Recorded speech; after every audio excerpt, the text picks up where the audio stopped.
Coming up on today's show, Tesla expands its used car listings through Auto Trader and Cars.com, Infiniti reimagines an electric race car, and how far can you really go in a long-range EV you made yourself? These stories and more coming next on 10. Like all our content, today's show is funded by the in-stream ads on today's video and by the kind donations of viewers like you. Follow the link at the end of today's video to make a monthly donation to our Patreon crowdfunding campaign to help keep us independent and impartial.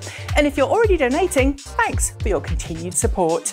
It's Friday, August 18th, 2017. I'm Nikki Gordon-Bloomfield, and I hope those of you who get to see the upcoming US solar eclipse are ready. Stay safe, have fun, and if you're driving there in your EV, plan ahead, eh? You might think clandestine plots to sow the seeds of doubt and discredit your opposition is the stuff of TV shows like House of Cards, but as text messages between Uber's former head of autonomous vehicle technology, Anthony Lewandowski, and ex-Uber CEO Travis Kalanick show, they can be part of the automotive and tech world too. These messages, released under court order as part of an ongoing legal case against Uber by Waymo, in which the former is accused of stealing Waymo's autonomous vehicle technology, shows that Lewandowski isn't happy just going after his former employer, Waymo, but wanted to discredit Tesla too, suggesting to Kalanick in a series of text messages that they discredit Tesla's autopilot work using the hashtag #FakeTesla. It's not clear if Tesla will be embroiled in this case or not, but it certainly shows that Uber's autonomous vehicle program wasn't being ran as it should have been. Talking of Tesla, this week it became a whole lot easier to get your hands on a certified pre-owned Model S or Model X, thanks to an expansion in Tesla's used car sales that saw it begin to list CPO vehicles on both Auto Trader and Cars.com. Of course, this comes at a time when Tesla is doing everything it possibly can to encourage existing Model 3 reservation holders to swap those reservations for a new or used Model S. And given you can buy a used Model S for a little more than the price of the Model 3 with all the option boxes ticked, it seems Tesla is having some success convincing customers to skip the queues. If you're one of them, I'd love to hear from you. It's official. The next generation Nissan Leaf, after it debuts in just over 2 weeks at a special event on September 5th, will go on a little mini tour around the US as part of National Drive Electric Week.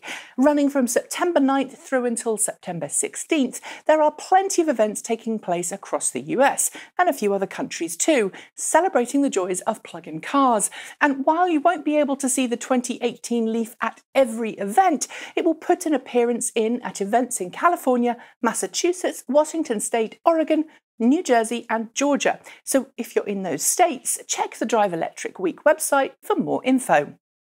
Not so long ago, automakers like Ford, General Motors and Honda were working hard to push CNG vehicles as a viable and more practical alternative to electric and hybrid vehicles on the road to cleaner, greener fuels. And while the cheaper cost of CNG did mean that CNG cars did gain some popularity in places like California, where CNG vehicles were given extra perks like HO Vane lane access. But now, says Bloomberg, the number of CNG vehicle registrations per year have dropped to just a few hundred vehicles versus the absolute explosion in EV sales. Given that CNG is only available in a few places, though, I don't think people are going to mourn it. Do you? Historically, Hyundai has stuck with Toyota and Honda in the battery electric versus hydrogen vehicle debate, focusing its energies on making limited production vehicles like the Hyundai Tucson FCV. But of course, in recent years, we've seen a gradual shift with the Hyundai Ioniq, the first plug-in model from the brand, available in both electric and plug-in hybrid forms. But this week, the company, while unveiling the production version of its next-generation fuel cell SUV, confirmed a push towards electric vehicles. This will include a plan to make a long-distance premium EV for sale under the Genesis brand, as well as a longer-range plug-in model across the whole brand. But with other automakers already launching or close to launching longer-range EVs, I can't help but wonder if Hyundai's push is too little, too late. While it's not really worked too hard to promote electric vehicles to date, Detroit giant Ford has a long history with plug-in cars, making a series of limited production vehicles, both short-range EVs and highway-capable vehicles, dating back to the 1960s through to the modern day. And this week, it added another vehicle to that list. Sort of, unveiling the all-electric delivery vehicles that it's produced in collaboration with Street Scooter, a German EV firm acquired by postal service DHL. Essentially, Street Scooter, or DHL that is, has done the hard work, with Ford providing engineering services and the glider chassis on which the vehicles are built. Eventually, the company will sell the Street Scooters to private customers too, but it's a real shame Ford isn't doing the work itself and selling an electric transit to customers around the world. Isn't it? We've heard snippets about it all summer, and now we've received official confirmation that BMW will indeed be unveiling the 2020 Mini E electric car as a concept vehicle at next month's Frankfurt Auto Show. Joining the Mini Cooper SE Countryman 4-all plug-in hybrid, the new model will be based on the three-door Mini Cooper and will become one of Mini's main hero models for the Mini brand. Of course, while this isn't the first time we've seen an all-electric Mini, it will be the first time you'll be able to buy one outright. So if you love the brand, stay tuned for more info in just over a month's time. With the new Nissan Leaf just around the corner, Nissan's premium brand Infiniti has taken advantage of Nissan EV tech to produce a beautiful one-off reimagining of a classic race car exclusively for this weekend's Pebble Beach Concours d'Elegance. Called the Concept 9, the 40s-inspired racer features a 120 kilowatt electric motor and a 30 kilowatt hour battery pack, which is good for about 20 minutes on the racetrack. Yeah, it's not a great car spec-wise. In fact, I'd go as far as to say it's embarrassingly slow. But hey, it's a looker. And at Pebble Beach, that's all that really matters, right? When it comes to future car technology, Toyota has been rather vocal about its plans for hydrogen fuel cell cars, and more recently a shift of attention towards electric vehicles. But when it comes to autonomous vehicle tech, it's kept pretty quiet, only showcasing the occasional prototype vehicle here or there. But this week, we heard that in addition to bringing semi-autonomous driver assistance features to its production cars from next year, the Japanese company is planning a stunning display of full autonomous vehicle tech at the 2020 Olympics in Tokyo. While Toyota hasn't said exactly what that will entail, I'm guessing we'll see autonomous vehicles play a part in various opening ceremonies and perhaps also shuttle vehicles for athletes, dignitaries, and other VIPs. Will it be old hat, given Tesla and Nissan's plans for autonomy right now, or will it blow us away? Well, I guess we'll have to wait and find out. Its name is synonymous with high-performance race cars and high-end six-digit sports cars with roaring engines. But this week, UK magazine Autocar broke the news that British car company McLaren is allegedly working on an all-electric Ultimate Series hypercar that will perform as well as its 675 LT. There's no date as to when this will reach the market, although Autocar suggests we'll see it sometime after the launch of the three-seat BP23 in 2018. Given McLaren is trying to make half of its cars hybrid by 2022, I think we should expect the electric model sometime in the next 2 or 3 years. And I, for one, can't wait to see what it's like.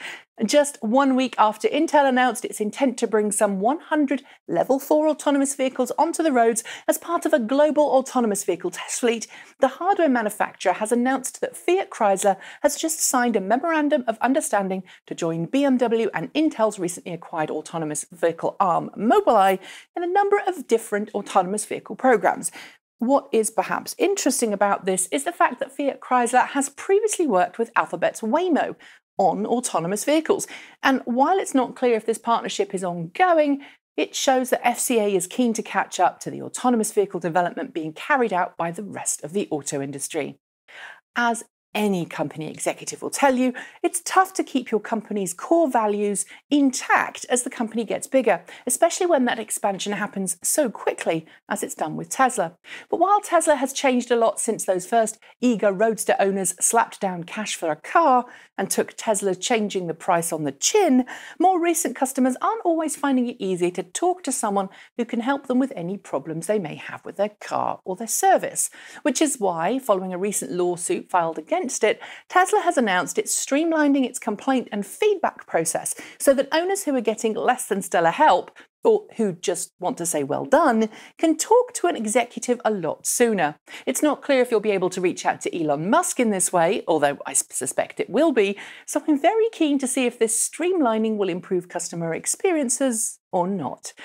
With its promise to bring a whole new slew of plug-in models to market in the not-too-distant future, still being treated very cautiously in the plug-in world, given its past experience, I think it's fair to agree that Volkswagen needs to seriously change gears if it doesn't want people to laugh hysterically every single time it reiterates its goal to become a global leader in electrified vehicles. But this week, Autoblog Green ran a story suggesting that the Volkswagen ID, Volkswagen's first in a new line of long-range fast-charging electric cars, may not even go on sale globally, with the US and other markets not getting it at all. Instead, they'll have to wait for the ID Cross a year or so later, and perhaps, or maybe not, the ID Buzz after that. It's a very disappointing piece of news that suggests that Volkswagen is still struggling to accept electric vehicles, but I guess at the end of the day, you reap what you sow. And finally, in the world of electric cars, there's no production car that can go further than the Tesla Model S 100D, which, as I'm sure you'll remember from a few weeks back, has now been proven to travel more than 1,000 kilometres, 621 miles, when driven very, very carefully. Well, some of you nudged me in the comments to mention the converted BMW known as the Phoenix, which earlier this year managed to drive 748 miles, that's 1,203 kilometres, on a single charge in real-world driving. Now, apparently, the team behind the Phoenix want to do the trip again, but this time they want to stick to the constant speed that Tesla uses when it quotes optimal range to see just how far the Phoenix will go. And if you're interested in seeing how the trip turned out last time, the excellent Yehu Garcia has a feature on his YouTube channel, so go check it out when we're done here, which, as it happens, is in about 30 seconds. As always, don't forget to like, comment and subscribe. Hit that notification bell to make sure you don't miss another episode. And if you like what I'm doing, why not contribute to the show's costs via Patreon? I've left a link at the end of this video and in the description below. As always, I'll be back next week with more cleaner, greener, safer and smarter transportation news. But until then, thanks for joining me. I'm Nikki Gordon-Bloomfield. That was 10. Have a great weekend, and until next time, keep evolving.